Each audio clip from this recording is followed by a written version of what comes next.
नमस्कार। आज मैं वर्ग 8 से पीपल पाठ को लेकर आई हूँ। ये 14वां पाठ है और मैं आप लोग को बताना चाहूँगी कि ये हमारे सरकारी विद्यालयों में पढ़ाया जाता है। लॉकडाउन की अवधि में मैंने सोचा कि ये आप लोग को बताऊँ मैं। और चलिए आज हम लोग इस पाठ को पढ़ते हैं। तो पीपल जो है वो गोपाल सिंह नेपाली जी के द्वारा रचित एक कविता है,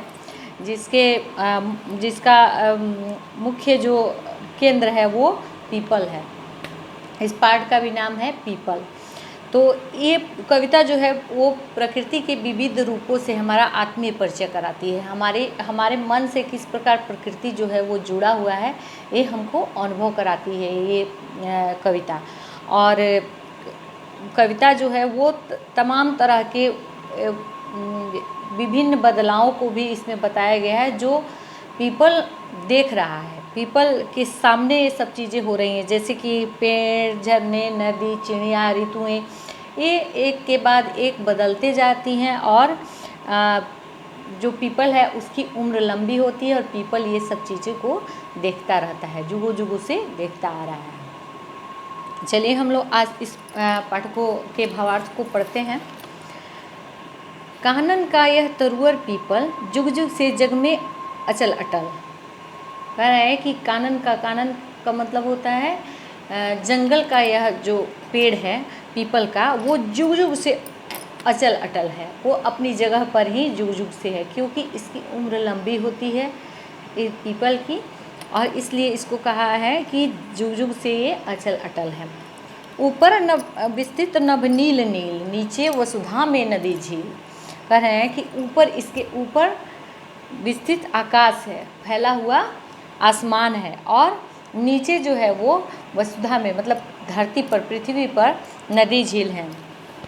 जामुन तमाल इमली करेल, जल के ऊपर उठता मृणाल, फुनगी पर खिलता कमल लाल।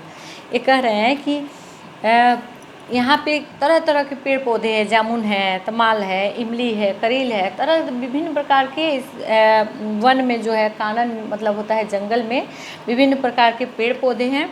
और जल के ऊपर जो है वो डंठल निकला हुआ है कमल का, और उसकी फुनगी पर लाल कमल खिला हुआ है। तिरतिर करते क्रीड़ा मराल। यहाँ पे कह रहा है कि जो तिरतिर करके और हंस जो है वो यहाँ पे खेल रहे हैं, क्रीड़ा कर रहे हैं, खेल रहे हैं। ऊंचे टीले से वसुधा पर झरती है निर्झरनी झरझर। यहाँ पे जो जंगल है और उसके ऊंचे टीले से जो निर्झरनी मतलब नदी जो है वो झर रही है, हो जाती बूंद बूंद झरकर, और वो जब झरती है तो वो बूंद बूंद दिखाई देने लगती है। निर्झर के पास खड़ा पीपल सुनता रहता कल कल छल छल। और निर्झर के पास ही, निर्झर जो है वो झरने के पास ही, निर्झर का मतलब होता है झरना, और उसके पास ही वो पीपल है जो उसकी कलकल छल छल को, कि मधुर स्वर को सुनता रहता है। पल्लव हिलते ढल ढल ढल ढल ढल ढल ढल, पीपल के पत्ते गोल गोल कुछ कहते रहते डोल डोल। जब जब आता पंछी तर ऊपर, तब तब आता पंछी उड़कर।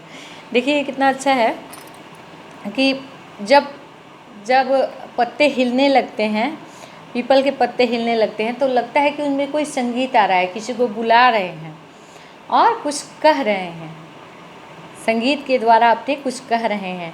तब जब जब आता पंछी तर पर,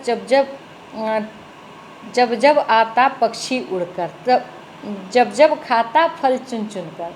और उसके बाद उसकी संगीत इतनी मधुर है कि पक्षी आते हैं और उसके फलों को चुन चुन करके खाते हैं।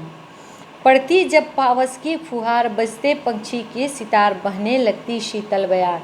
जब वर्षा ऋतु आता है तो फुहार पड़ते ही पक्षी जो है वो गाने लगते हैं, और हवा जो है वो ठंडी चलने लगती है, हवा ठंडी बहने लगती है।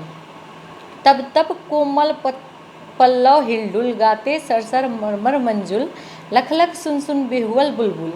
और ये कहते हैं कि तब तक कोमल जो पत्ते हैं वो हिलडुल करके सरसर मरमर और सुंदर स्वर में गाने लगते हैं। बुलबुल गाती रहती चह चह, सरिता गाती रहती बह बह। और बुलबुल जो है वो चहचह करने लगती है और सरिता जो नदी है वो बह बह करके और गाने लगती है जब पावस आता है। पावस मतलब वर्षा ऋतु आता है तब।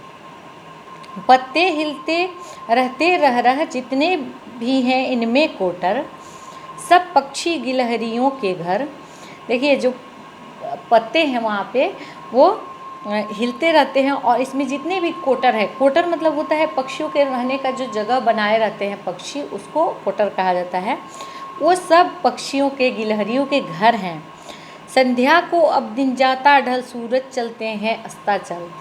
वो कह रहे हैं कि जब दिन ढलता है और सूरज अस्ताचल हो जाते हैं, अस्ताचल मतलब पश्चिम की तरफ ढलने लगते हैं, कर में समेट किरणें उज्ज्वल, और अपने हाथों में अपनी किरणों को समेट लेते हैं।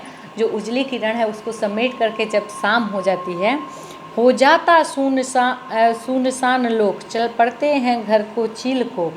और जब पक्षी देखते हैं कि ये शाम हो रही है तो वो सुनसान करके और अपने अपने कोटरों में जाने के लिए चल पड़ते हैं। अंधियाली संध्या को विलोक, अंधियारी जब होने लगती है उसको देख करके, विलोक मतलब देखना, पहचान करके, और वो अपने घर को चलने लगते हैं। भर जाता है कोटर कोटर बस जाते हैं पत्तों के घर। जब उसके बाद कोटर कोटर में लोग चिड़िया जो है वो भर जाते हैं। घर घर में आती नींद उतर, निद्रा में ही होता प्रभात, कट जाती है इस तरह रात। कहते हैं कि उसके बाद वो लोग सो जाते हैं, उसके घरों में नींद उतर आती है और निद्रा में ही सुबह हो जाती है। प्रभात मतलब होता है सुबह। इस प्रभात कट जाती है इस तरह रात, फिर वही बात रे वही बात, फिर सुबह उठते हैं। इस वसुधा का यह वन्य प्रांत, माने इस पृथ्वी का जो वन्य प्रांत है वो इतना सुंदर है दूर अलग एकांत शांत। ये जो भीड़ भाड़ी वाली जगह है, शहरों से नगरों से दूर है और अलग है और एकांत है और काफ़ी शांत है। पशु पक्षी जहाँ स्वतंत्र होकर विचरण कर सकते हैं। है खड़े जहाँ पर साल बाँस, चौपाए चरते नरम घास। यहाँ पे साल बाँस आप लोग देखे भी होंगे, और यहाँ पे चौपाए जो हैं, जानवर जो हैं, वो आकर के नरम नरम घासों को चरते हैं। निर्झर सरिता के आसपास रजनी भर रो रो कर चकोर कर देता है रे रोज भोर। जो चकोर है वो रात भर चांद को देख करके और रोता है और रोज़ सुबह कर देता है। रात भर रोता है लेकिन उसकी आवाज़ जो है वो चारों ओर गूंजती रहती है। नाचा करते हैं जहाँ मोर, और वहाँ पे मोर भी नाचते रहते हैं। है वहाँ बल्लरी का बंधन, बंधन क्या वह तो आलिंगन। बल्लरी मतलब होता है लता, लताओं का वहाँ पे बंधन है, लेकिन बंधन क्या वह तो है आलिंगन। आलिंगन मतलब एक दूसरे को गले लगाए हैं, और आलिंगन भी चिर आलिंगन, आलिंगन भी जो है वो गले लगाना, एकदम कस करके गले लगाना और मजबूती से एक दूसरे को गले लगाना, मतलब चिर आलिंगन। बुझती पथिकों की जहाँ प्यास, निद्रा लग जाती अनायास। जब पथिक यहाँ पे कोई घूमने के लिए आता है तो इतना सुंदर ये पावन जगह है, यहाँ शांत है, एकांत है कि यहाँ पथिक जो है वो अचानक ही सोने लगते हैं। इतनी सुंदरता है यहाँ पे कि लोग अचानक ही इधर आते हैं तो सोने लगते हैं। है वही सदा इसका निवास, और ये सदा जो पीपल है वहीं पे रहता है। और वन्य प्रांत की इतनी सुंदर शोभा यहाँ की है कि कोई भी पथिक भी आता है तो यहाँ सोने पर और शांति लेने पर मजबूर हो जाता है। तो ये था आप लोग का पाठ का भावार्थ। मैं इसके अगले वीडियो में इसके प्रश्न उत्तर को बताऊंगी। धन्यवाद।